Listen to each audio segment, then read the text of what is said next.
नमस्कार, स्वागत है आपका देश के नंबर 1 न्यूज चैनल के नंबर 1 शो कच्चा चिट्ठा में। आपके साथ मैं हूं सबीना तामंग देशमुख।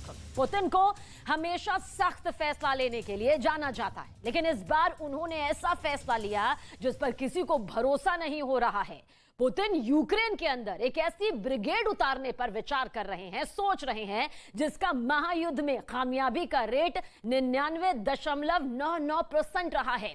यह ब्रिगेड पूरे युद्ध के नतीजे को बदलने की क्षमता रखती है।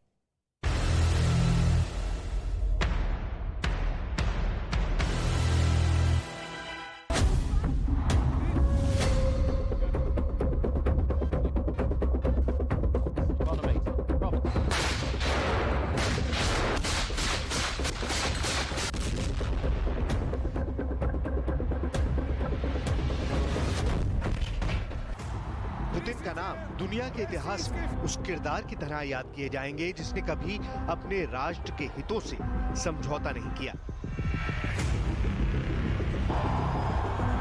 Дорогие друзья, добрый день. पुतिन का नाम इतिहास के एक ऐसे नेता के रूप में लिखा जाएगा जिसने न सिर्फ अपनी सीमाओं के अंदर बल्कि अपनी सीमाओं के बाहर कभी रूस के दुश्मनों यानी अमेरिका के पांव को जमने नहीं दिया।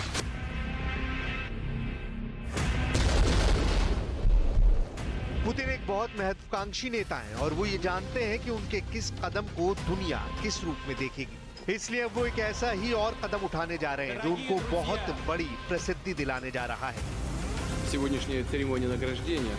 पुतिन एक ऐसा फैसला करने वाले हैं जिसका रिश्ता दूसरे विश्व युद्ध से भी है।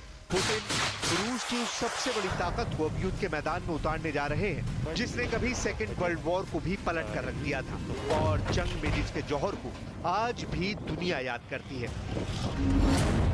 ये हैं पुतिन की फीमेल टैंकर्स जो अब यूक्रेन में घमासान मचाने की बड़ी तैयारी में जुट चुकी हैं। कितनी खतरनाक है रूस की ये फीमेल टैंकर्स और क्यों दुनिया के बड़े बड़े अखबारों में इन फीमेल टैंकर्स की तस्वीरें छप रही हैं और इनकी बहादुरी के किस्से याद किए जा रहे हैं, सब आपको बताएंगे। लेकिन पहले देखिए कि कैसे करारा वार करती हैं रूस की लेडी कमांडर, जिनकी लीडरशिप की मिसालें दी जाती हैं।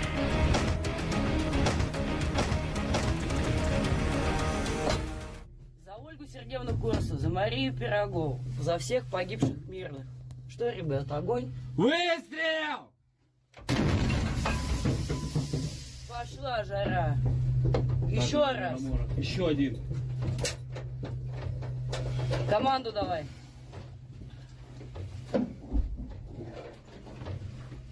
Заряжай.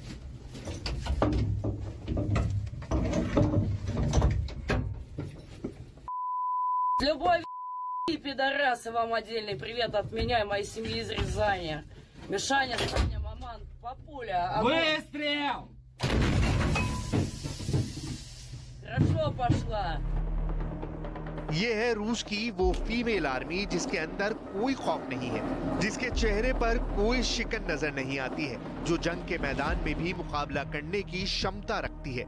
एक तरफ यूरोप के कई देश यूक्रेन के अंदर मेन बैटल टैंक भेजने की तैयारी कर रहे हैं और दूसरी तरफ दावे किए जा रहे हैं कि पुतिन अपनी फीमेल टैंक आर्मी को जंग के मैदान में उतारने पर विचार कर रहे हैं। यह है रूस का शहर येकातेरिनबर्ग। यहाँ येकातेरिनबर्ग में पुतिन के निर्देशों पर महिलाओं को आर्मी ट्रेनिंग देने के लिए मिलिट्री कैंप चलाए जा रहे हैं। रूस के कई शहरों, खासकर बॉर्डर स्टेट्स में महिलाओं को ट्रेन किया जा रहा है ताकि वो जंग की किसी भी स्थिति में अपनी सुरक्षा के लिए किसी और पर निर्भर ना रहें, बल्कि वो खुद अपनी सुरक्षा भी कर सके और दुश्मन को बुरी तरह नुकसान भी पहुंचा सके। Мобилизация началась в конце сентября, и вот в октябре открылась женская гвардия Урала. И какой большой поток граждан мужского пола, да, хлынуло у нас в Казахстан, там, в Армению, куда они еще там поехали, не знаю. То есть, ну, для меня это дико. И хотелось показать, что вот мы, женщины, мы можем, почему вы-то бежите. То есть у меня вот внутренний посыл был такой. इन महिलाओं में कई ऐसी भी हैं जिनके पति इस वक्त भी यूक्रेन के अंदर लड़ रहे हैं और कुछ महिलाएं ऐसी भी हैं जिनके रिश्तेदार और घर वाले यूक्रेन के युद्ध में वीर गति को प्राप्त कर चुके हैं। С последнего приезда Он приехал очень...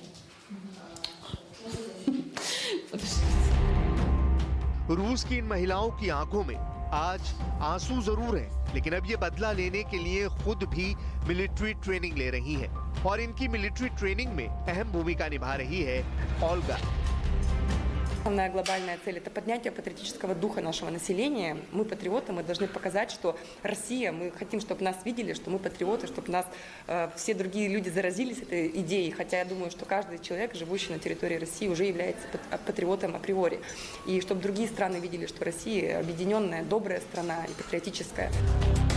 इस वक्त रूस की सेना के अंदर 1 लाख महिलाएं काम कर रही हैं। रूस की महिला सैनिक यूक्रेन के अंदर भी जंग लड़ रही हैं। 12 जुलाई 2022 को यूक्रेन की जंग में पहली रूसी महिला सैनिक की मौत हुई थी, जिसका नाम था अनास्तासिया सवित्स्काया।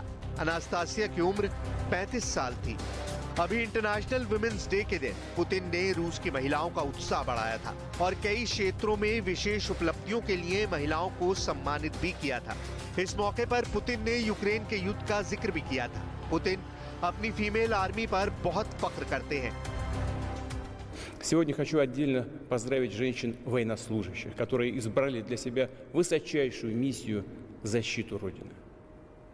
Женщин, девушек из боевых подразделений, военных врачей, фельдшеров, медсестер из полковых медпунктов, медицинских рот, госпиталей и больниц.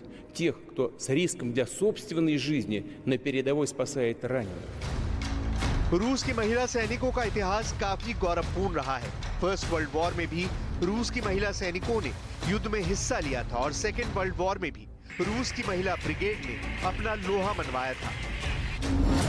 साल 1917 में रूस के अंदर एक वुमेन बटालियन बनाई गई थी, जिसमें 2000 महिलाएं शामिल थी। 3 महीने के अंदर इसी बटालियन की 1750 महिलाएं वीरगति को प्राप्त हुई थी। सेकेंड वर्ल्ड वॉर में जब हिटलर की सेनाएं चारों दिशाओं में दिग्विजय पर निकली हुई थी और दुनिया में इंसान की जानों की कीमत बहुत सस्ती हो गई थी, उस वक्त भी रूस की आर्मी के अंदर महिला सैनिकों ने बढ़ चढ़कर हिस्सेदारी निभाई थी। सेकेंड वर्ल्ड वॉर में रूस की 8 लाख महिलाओं ने सोवियत संघ की सेना की सेवा की थी। इन महिलाओं में ज्यादातर नर्स थीं, लेकिन वर्ल्ड वॉर के दौरान इन्हीं महिलाओं में pilot, sniper, machine gunner, tank commander भी थी। रूस की ऐसी 79 महिलाओं को सोवियत संघ का सर्वोच्च वीरता सम्मान भी मिला था। दूसरे वर्ल्ड वॉर के दौरान कुर्स्क की जंग में रूस की फीमेल टैंक सोल्जर्स ने बेहद अहम भूमिका निभाई थी। कुर्स्क की लड़ाई 5 जुलाई 1943 से 23 अगस्त 1943 के बीच चली थी। जर्मनी और उस वक्त के सोवियत संघ के बीच में ये खूनी युद्ध हुआ था। इससे 1 साल पहले स्टेलिनग्राड की लड़ाई में सोवियत संघ की सेना ने जर्मनी को हरा दिया था। उसके बाद मॉस्को से 280 मील दूर हिटलर ने कुर्स्क में नया मोर्चा तैयार किया था।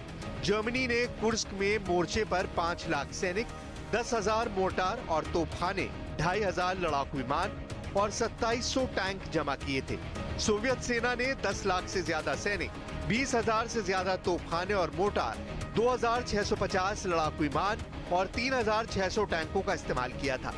इस लड़ाई में 8 लाख से ज्यादा लोग मारे गए थे, लेकिन इस खूनी लड़ाई में जीत सोवियत संघ की हुई थी। वर्ल्ड वॉर की इन बड़ी जंगों में रूस की मारिया का नाम लिया जाता है, जिन्होंने टैंक की क्रू मेंबर्स रहते हुए दर्जनों जर्मन टैंकों को नष्ट कर दिया था। रूस की ही अलेक्जेंड्रा सेमशेंको एक फीमेल टैंक कमांडर थी, जो युद्ध में 3 बार घायल हुई और 2 बार उसे अपने जलते हुए टैंक को छोड़ना पड़ा। बहादुरी के इन किस्सों को सुनकर दुनिया के बड़े बड़े सूरमाओं ने दांतों तले उंगलियां दबा ली थी। कई और देश भी हैं जिनके पास टैंक फीमेल ब्रिगेड है। यूक्रेन के पास भी टैंकों के लिए फीमेल क्रू मेंबर्स हैं। इसके अलावा नॉर्वे की भी आर्मी में ऐसी ही एक ब्रांच है। इजराइल की फीमेल आर्मी के बहादुर सैनिकों की भी दुनिया में काफी चर्चा होती रही है।